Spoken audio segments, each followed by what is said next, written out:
Welcome students to the next learning session of your Unit 1 Animal Diversity paper Protozoan Euglena verdis. किसका example पढ़ रहे हैं आज अपन protozoans में? यूग्लिना वर्डिस. देखिए there is lots of versatility in the protozoans.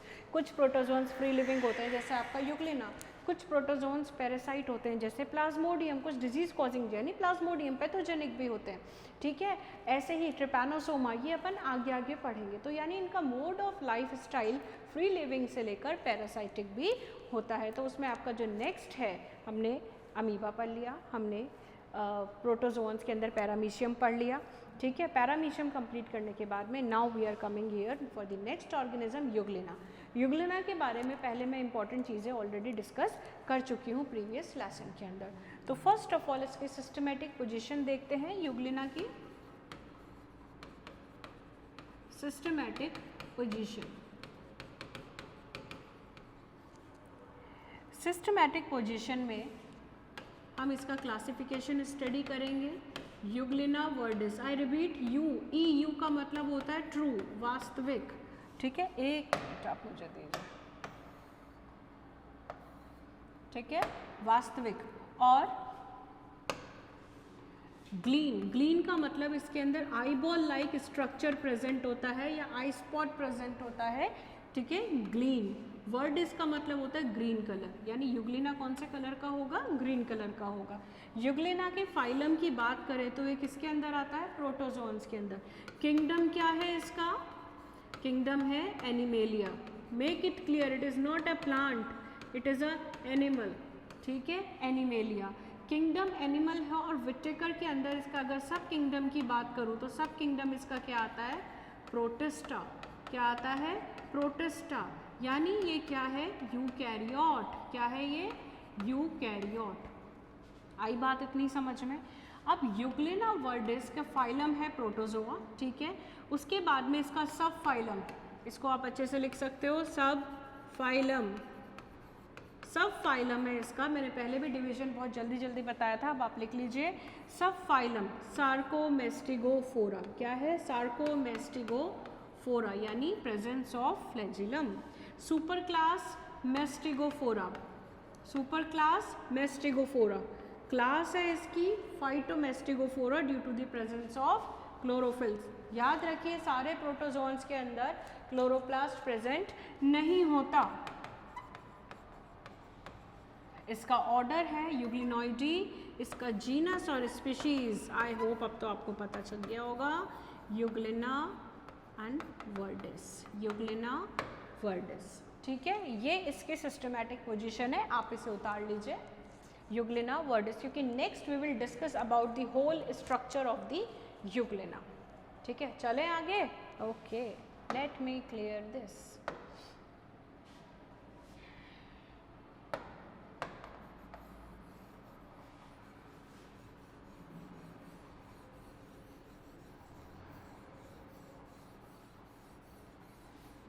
Euglena viridis fresh water protozoan है. क्या है?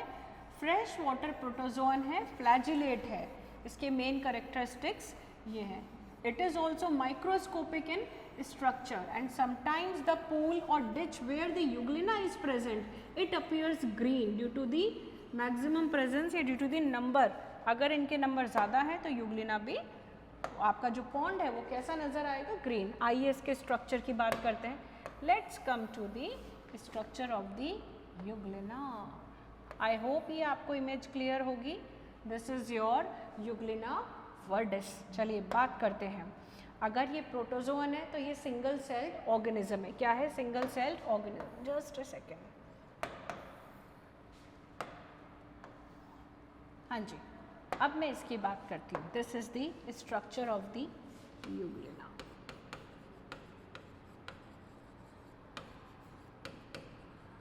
You can easily study Euglena under microscope by culturing it in laboratory.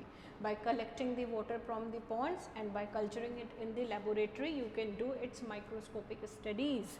ठीक है, यूग्लिना के सबसे पहले हम बात करेंगे आउटर मेम्ब्रेन. ठीक है, आउटर मेम्ब्रेन इसकी क्या लिखी हुई है यहाँ पर? पेलिकल. क्या लिखी हुई है? पेलिकल. पेलिकल जो मेम्ब्रेन होती है वो इलास्टिक होती है. इलास्टिक यानी लचीली. ठीक है, फ्लेक्सिबिलिटी होती है इसके अंदर, ये हार्ड नहीं हो सकती। अगर ये हार्ड होगी, स्टिफ होगी, तो यूग्लिना मूव नहीं कर पाएगा। ये इलास्टिक होती है, फर्म होती है, ठीक है, और इलास्टिक फर्म के साथ में ये इसको किस में हेल्प करती है? लोकोमोशन में। किस में हेल्प करती है? लोकोमोशन में। पेलिकल एक important type of fibrous protein का बना हुआ होता है, जो कि पूरी तरीके से इक्वली डिस्ट्रीब्यूट होता है इसकी आउटर लेयर के अंदर, ठीक है, और इसको फ्लेक्सिबिलिटी प्रोवाइड करता है। तो ये बात हो गई इसकी पेलिकल की, ठीक है। ये हो गया इसका फर्स्ट पार्ट, ठीक है। पेलिकल के बाद हम इसके ये this is the whole cell body of the euglena, और यूग्लिना के अंदर क्या प्रेजेंट है? This is a cell and this is the nucleus. ये है इसका न्यूक्लियस, एंड न्यूक्लियस के अंदर क्या होता है? न्यूक्लियस के अंदर न्यूक्लिक मटेरियल भरा हुआ होता है, और न्यूक्लियर मटेरियल पोजेस करने वाली बॉडी को बोला जाता है आपके एंडोजोम। क्या बोला जाता है अंदर? एंडोजोम या कैरियोजोम, ठीक है। The nuclear is enveloped, enveloped का मतलब आवृत होता है मेम्ब्रेन के द्वारा, न्यूक्लियर मेम्ब्रेन, उस मेम्ब्रेन को क्या बोलते हैं? Nuclear membrane. इसके अंदर क्या प्रेजेंट होता है? न्यूक्लियोलस, और न्यूक्लियस के अंदर पाए जाने वाले द्रव को बोला जाता है न्यूक्लियोप्लाज्म। क्या बोला जाता है? न्यूक्लियोप्लाज्म। और न्यूक्लियोप्लाज्म के अंदर क्या प्रेजेंट होते हैं? ये क्रोमैटिन फाइबर्स। क्या प्रेजेंट होते हैं? क्रोमैटिन फाइबर्स यानी क्रोमोसोम्स, गुणसूत्र, इसका डीएनए। ये तीनों पार्ट्स 1, 2, 3 एंड ये 4 पार्ट्स मिलके इसके कंप्लीट केंद्रक का निर्माण करते हैं। या ये मैं बोलूँ कि इसके केंद्रक में कौन कौन से घटक उपस्थित है? केंद्रक न्यूक्लियर मेम्ब्रेन के द्वारा आवृत होता है, उसके अंदर न्यूक्लियोलस पाया जाता है, जिसके भीतर क्रोमैटिन कंडेंस्ड फॉर्म में फाइबर तंतुओं की फॉर्म में अरेंज रहते हैं, ठीक है। और इसके अंदर पाए जाने वाले द्रव को क्या बोलते हैं? न्यूक्लियोप्लाज्म। अगर एक इसकी जनरल बॉडी की बात करें तो यूग्लिना की बॉडी होती है स्पिंडल शेप्ड की। कैसी होती है? स्पिंडल शेप्ड की, इलोंगेटेड बॉडी होती है, इलोंगेटेड, ठीक है। लंबी बॉडी होती है जिसके 2 सिरे होते हैं। कितने सिरे हैं? 2 सिरे। एक अग्रसिरा कहलाता है यानी एंटीरियर एंड, और दूसरा सिरा कहलाता है पोस्टीरियर एंड। क्या कहलाता है? Posterior and. दोनों सिरे इसके कुछ कुछ पॉइंटेड होते हैं, लेकिन ज़्यादा पॉइंटेड नहीं होते। Posterior and is this blunt and, ठीक है। और इसके एंटीरियर एंड के ऊपर क्या पाया जाता है? माउथ। क्या पाया जाता है? माउथ। और माउथ प्लस फ्लैजिलम। क्या पाया जाता है? Flagellum. This is the Euglena.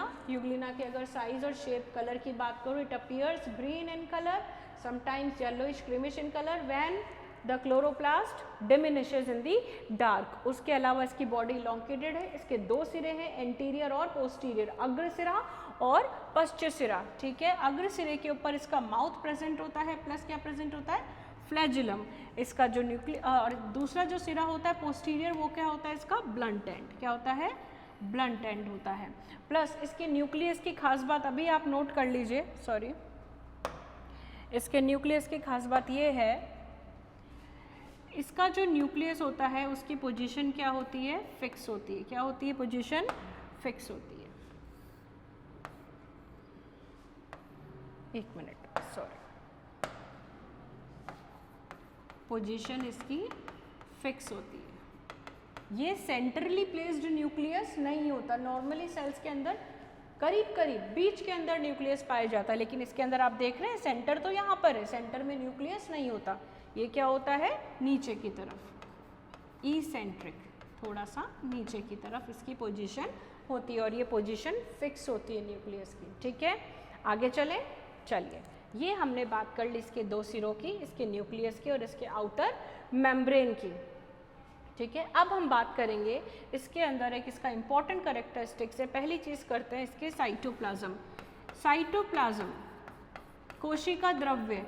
कोशिका द्रव्य मोस्टली प्रोटोजोन्स के अंदर 2 पार्ट्स में डिवाइडेड होता है। बाहर वाला होता है एक्टोप्लाज्म, और अंदर की साइड जो ज़्यादा डेंस होता है, जिसके अंदर ऑर्गेनेलीज पाई जाती है, दूसरी कणिकाएँ पाई जाती है, वो उसको सघनता प्रदान करती है, उसकी डेंसिटी इंक्रीज करती है। मीन्स अंदर वाला थोड़ा जेली होता है और बाहर वाला थोड़ा फ्लूइड लाइक कंसिस्टेंसी में होता है, हल्का होता है, ठीक है। तो cytoplasm of the Euglena is divided into या डिफरेंशिएटेड इनटू 2 पार्ट्स, ठीक है। पहला एक्टोप्लाज्म जो बाहर की साइड में प्रेजेंट होता है, ectoplasm, just a second, this is ectoplasm, ये जो बाहर की साइड प्रेजेंट होता है।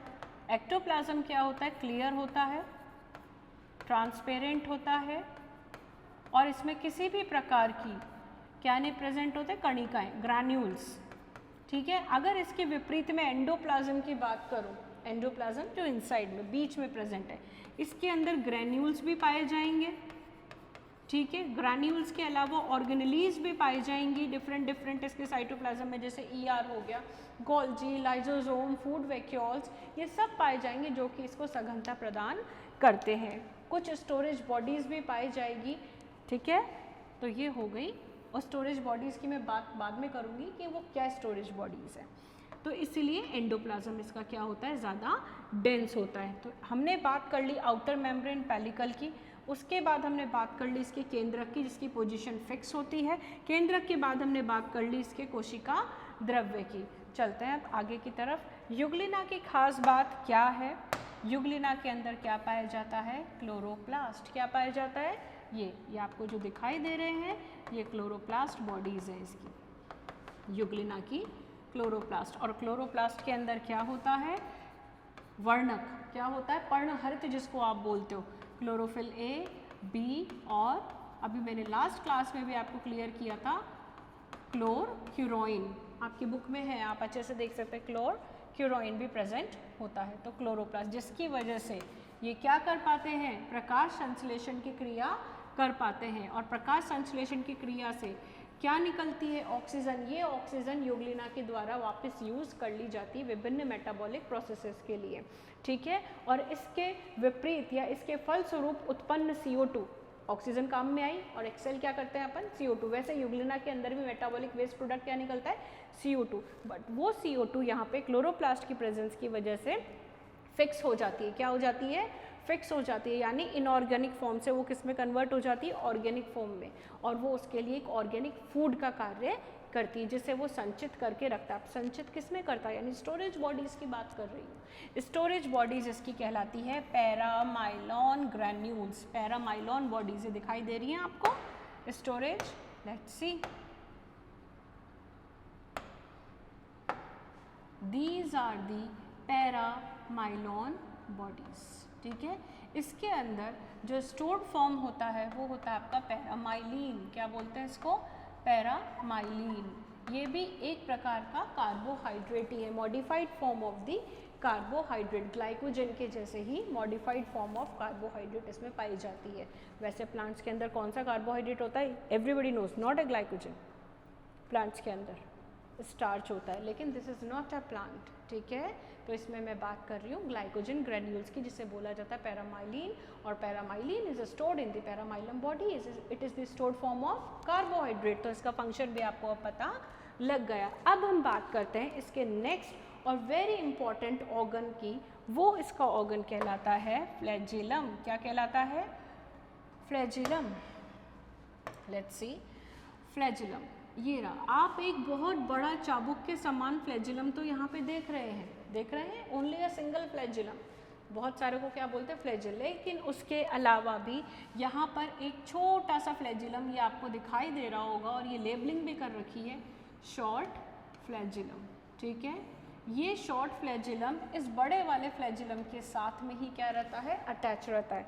फ्लैजिलम जहाँ से निकलता है उसको क्या बोलते हैं अपन? ओरिजिन कहाँ से होता है? ब्लिफेरोप्लास्ट। और ब्लिफेरोप्लास्ट को और क्या बोलते हैं अपन? Basal granule. क्या बोलते हैं? बेसल ग्रैन्यूल, ठीक है। तो ये बात हो गई इसके फ्लैजिलम की। इस फ्लैजिलम की खास बात ये है कि this flagellum helps in the locomotion of the Euglena. Euglena को मूव करने में, एक जगह से दूसरी जगह जाने में हेल्प करता है, ठीक है। प्लस इस फ्लैजिलम के ऊपर आपको कुछ कॉन्ट्रैक्टाइल स्ट्रक्चर्स पाए जाते हैं, उन्हें बोला जाता है मैस्टिगोनीम्स। क्या बोलते हैं?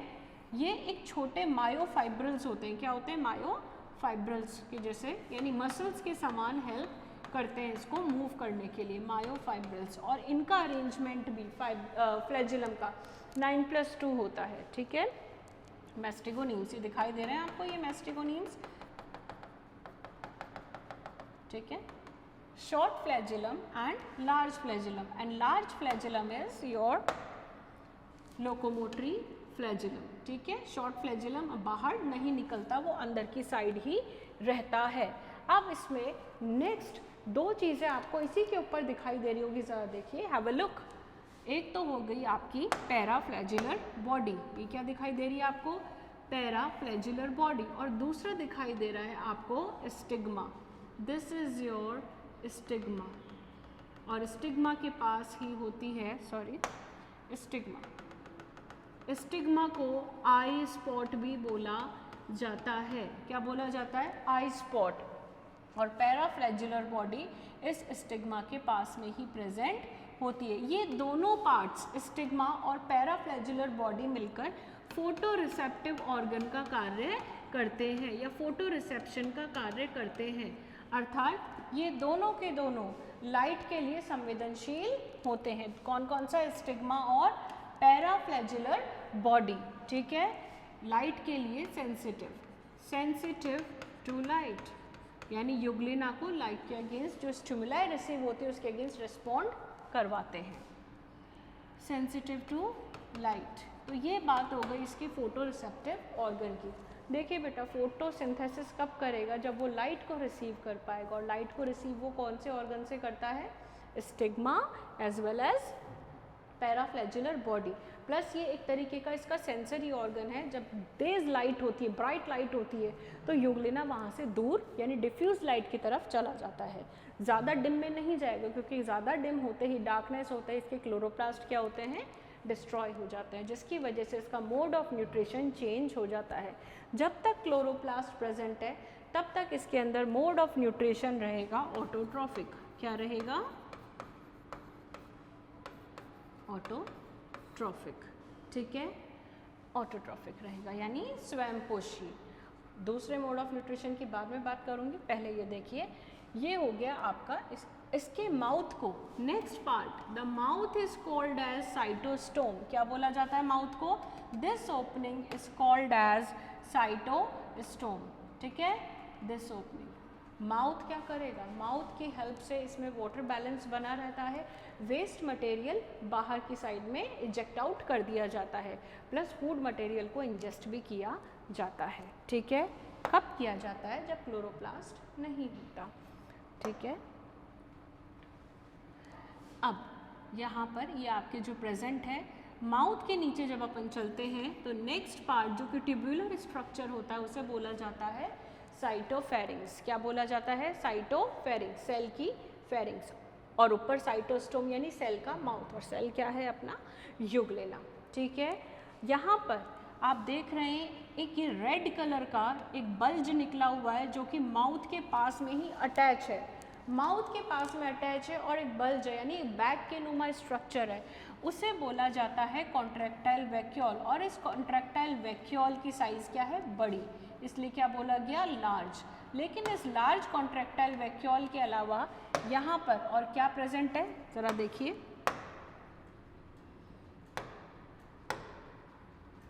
इस लार्ज कॉन्ट्रैक्टाइल वैक्यूल के अलावा यहाँ पे इस स्ट्रक्चर को मैं यहाँ बना रही हूँ, 1 2 3 4 5, इससे और छोटी छोटी धानिकाएँ, छोटी छोटी वैक्यूल्स और संलग्न हैं जो कि इसे हेल्प करती है वाटर रेगुलेशन में. ये सहायक होती हैं, इसलिए इनका नाम क्या है, एक्सेसरी कॉन्ट्रैक्टाइल वैक्यूल्स. इन छोटी वैक्यूल्स का नाम क्या है, एक्सेसरी कॉन्ट्रैक्टाइल वैक्यूल्स, जो कि पूरी सेल बॉडी के अंदर से पानी को कलेक्ट करती है, एक्स्ट्रा वेस्ट मैटर को कलेक्ट कर कर वैक्यूल्स के अंदर पुट कर देती है, डाल देती है. और इस तरीके से इस वैक्यूल का साइज तो हो जाता है बड़ा, और ये वैक्यूल अपना पूरा का पूरा जो भी मैटर होता है उसको ये बाहर माउथ के थ्रू ही इजेक्ट कर देती है. वेस्ट मैटर को और वाटर को किसके थ्रू करती है, किसके थ्रू करती है, अभी अभी बताया, पहले कॉन्ट्रैक्टाइल वैक्यूल भरेगा और उसे भरने का काम करती है पूरी बॉडी के अंदर सर्कुलेटिंग छोटी एक्सेसरी वैक्यूल्स. ये एक्सेसरी वैक्यूल्स अपने कंटेंट को पोर कर देती है लार्ज वैक्यूल में, और लार्ज वैक्यूल इस कंटेंट को माउथ के थ्रू बाहर निकाल देता है. ठीक है, तो ये बात हो गई आपकी छोटी वाली वैक्यूल्स की. ठीक है, नेक्स्ट, ये सारे इसके पार्ट्स अपन ने आई होप पूरा युग्लिना का स्ट्रक्चर कंप्लीट कर लिया है. न्यूक्लियस हो गया, साइटोप्लाज्म हो गया, और साइटोप्लाज्म में सेल ऑर्गेनेलीज प्रेजेंट होती है, क्लोरोप्लास्ट हो गया, ये सारा हो गया। तो ये यूग्लिना के बारे में। आप इस डायग्राम को आराम से बना सकते हो, स्क्रीनशॉट ले सकते हो और इसी में इसके फंक्शन को पुट ऑन कर सकते हो। ठीक है, आप ले लो स्क्रीनशॉट। हाँ जी, अब नेक्स्ट मैं बात करूँगी दूसरे डायग्राम की। ठीक है, यूग्लिना का नेक्स्ट पार्ट जो हम पढ़ेंगे, यूग्लिना का लोकोमोशन। क्या पढ़ेंगे? लोकोमोशन इन यूग्लिना।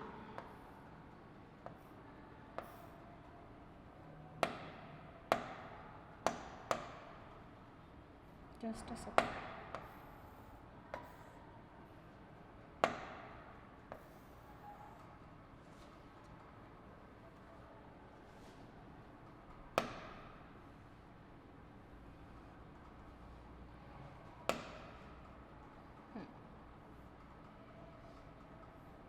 ठीक है, अब हम बात करें, मैं इस इमेज को अब क्लियर कर रही हूँ। ठीक है, दैट्स इट, हैंग हो गया, just hold on.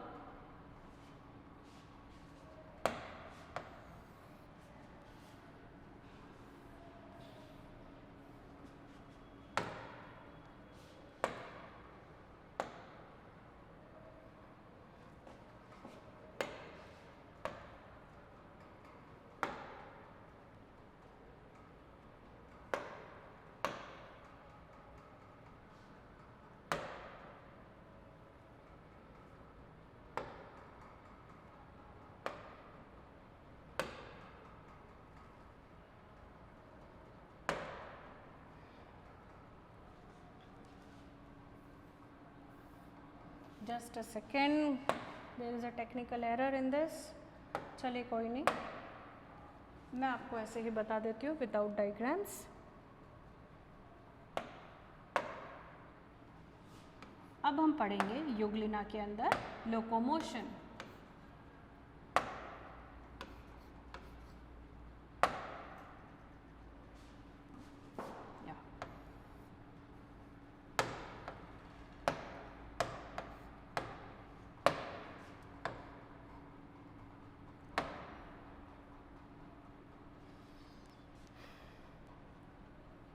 It's a technical mistake, don't worry, I will teach you all.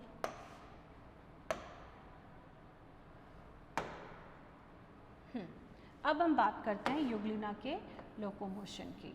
As you can see in the diagram, euglena के अंदर एक सिंगल फ्लैजुलम प्रेजेंट होता है। ठीक है, and single flagellum is responsible for the locomotion. किसके लिए? Locomotion के लिए। अब लोकोमोशन जब होता है वो एक वेव लाइक टेंडेंसी में होता है। किस प्रकार से होता है? तरंगित गति के समान होता है।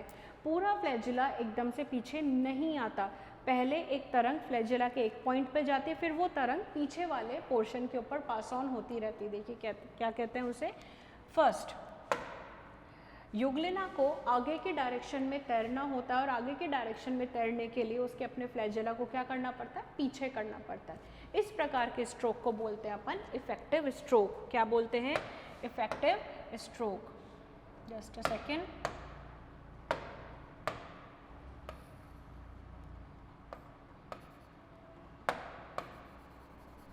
क्या बोला जाता है? The first part for the locomotion in Euglena, वो फ्लैजुला के द्वारा हो रहा है, उसे क्या बोलते हैं हम?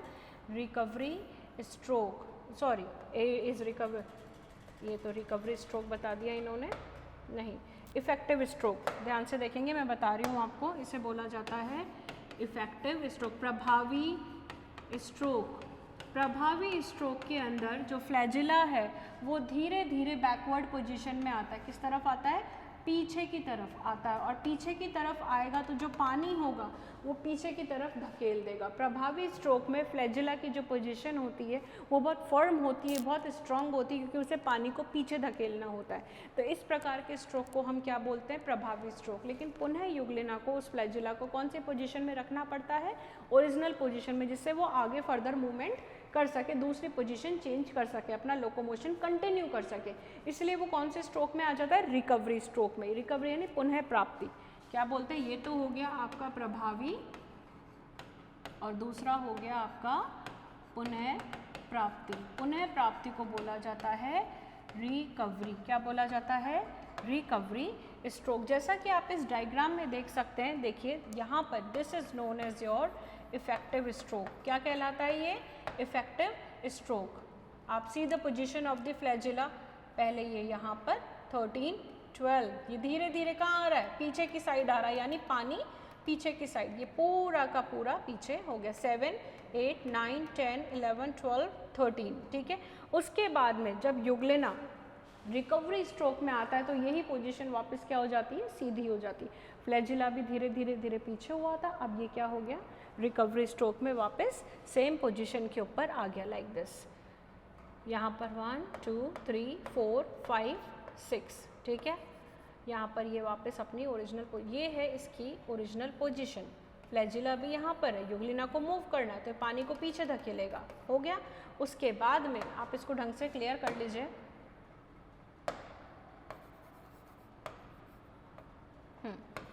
उसके बाद में वापस पुनः प्राप्ति स्ट्रोक में क्या होता है? ये वापस ऊपर आ जाता है, यानी अब जब फ्लैजिला होगा वो इतना फर्म नहीं होगा, वो वीक होगा, और वीक होगा तभी वो वापस से अपनी ओरिजिनल पोजीशन में आ जाएगा। ये देखिए, ये जो मूवमेंट होता है फ्लैजिला का, ये एक स्पाइरल मूवमेंट होता है। क्या होता है? स्पाइरल, स्प्रिंग के समान आप देख सकते हैं। This is known as spiral. और ये एक तरंगित गति के समान फ्लैजिला के एक पॉइंट से दूसरे पॉइंट के ऊपर पास ऑन होती जाती है। ये अभी फ्लैजिला स्पाइरल फॉर्म में, और ये इसकी क्या हो गई? Original form. कौन सी फॉर्म हो गई? ओरिजिनल फॉर्म, ठीक है। जहाँ पर ये इसकी सक्सेसिव स्टेजेस है कि किस प्रकार युगलिना मूव कर रहा है। देखिए, पहले ए तरंगित गति से फ्लैजिला पीछे की साइड आया, और पीछे की साइड आने के बाद वापस वो अपनी ओरिजिनल पोजिशन के ऊपर आ गया, ठीक है। तो ये हो गई युगलिना के लोकोमोशन की बात। इसके लोकोमोशन में एक इम्पॉर्टेंट चीज़ ये और आती है कि युगलिना फ्लैजिला के अलावा, फ्लैजिलम के अलावा और कैसे मूव कर सकता है, देखते हैं।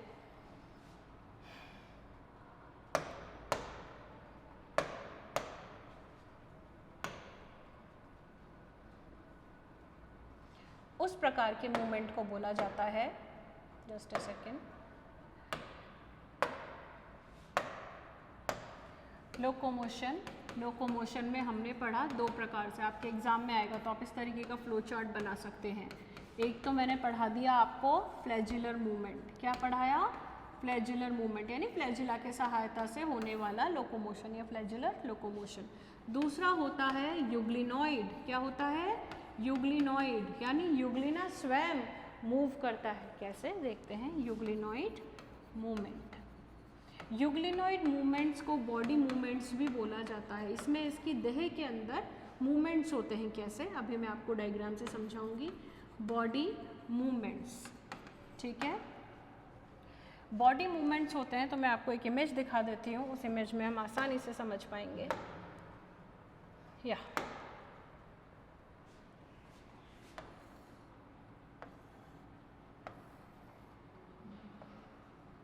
ये कहलाते हैं युगलिनॉइड मूवमेंट्स। क्या कहलाते हैं? युगलिनॉइड मूवमेंट्स।